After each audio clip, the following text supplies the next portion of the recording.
O Pedro Duran, que está de volta aqui no nosso estúdio, Pedro, porque a respeito desta ação que discute a violência policial nas comunidades, nós temos aí o governador do Rio, o Cláudio Castro, que também deve realizar uma fala durante o julgamento no Supremo. Como que vai funcionar isso? É isso, Estevão. Tem um roteiro previsto para o julgamento dessa ADPF. O que é uma ADPF? É uma arguição de descumprimento de preceito fundamental. É um palavrão para poder dizer basicamente que existe um processo onde são apontados problemas relacionados à legislação, à Constituição, e eles passam a ser debatidos pelo Supremo Tribunal Federal.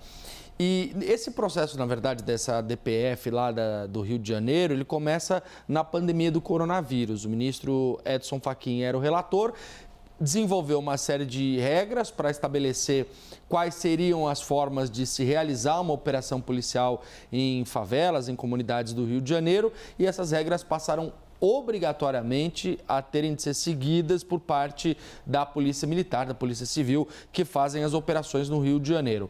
Apurei e trago, portanto, que o governador Cláudio Castro está preparado, pode ser que ele fale no julgamento do Supremo Tribunal Federal, uma ação do PSB, deve começar com o PSB, deve ter o governo do Rio de Janeiro na sequência. Tanto o governador Cláudio Castro quanto o secretário Vitor Santos já estão em Brasília para participar justamente desse julgamento, assim como outros membros de órgãos, entidades que têm algum tipo de envolvimento neste debate. A expectativa do governo do Rio de Janeiro é que esta regra seja derrubada após o julgamento do Supremo Tribunal Federal. O que eles acreditam, Estevão?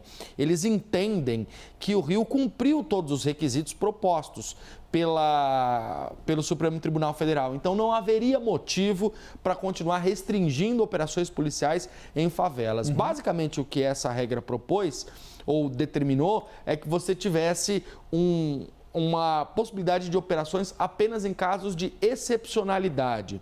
Só que a leitura do governo do Rio de Janeiro é que é muito difícil definir o que é excepcional.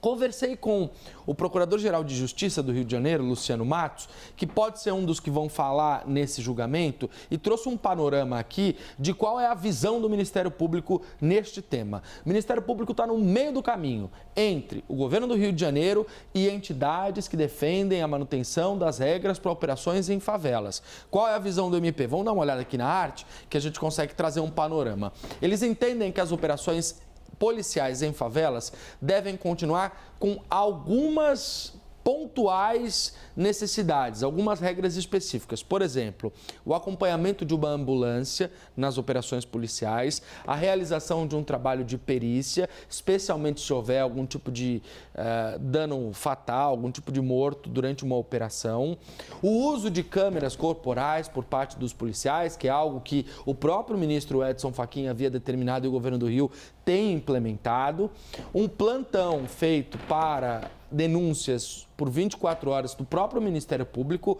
onde eles possam receber essas denúncias, eventualmente de uma adulteração na cena do crime ou um abuso policial, e continuem investigando isso, e o acesso aos dados eletrônicos das polícias, que pode ajudar a embasar, inclusive, as ações do Ministério Público, porque eles entendem que eles devem continuar sendo o órgão fiscalizador das polícias do Rio de Janeiro.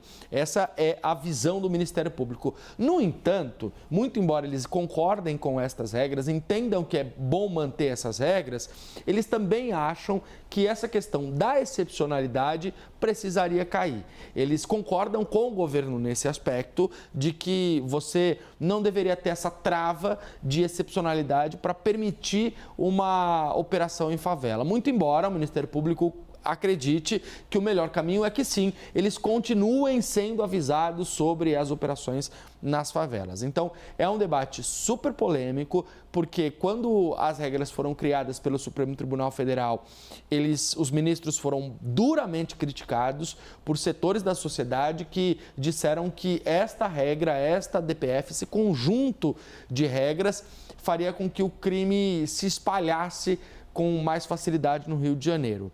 Mas um estudo feito pelo Ministério Público mostra que, muito embora ao longo destes anos, destes 4 anos, tenha aumentado o número de operações policiais, a letalidade da polícia do Rio de Janeiro diminuiu.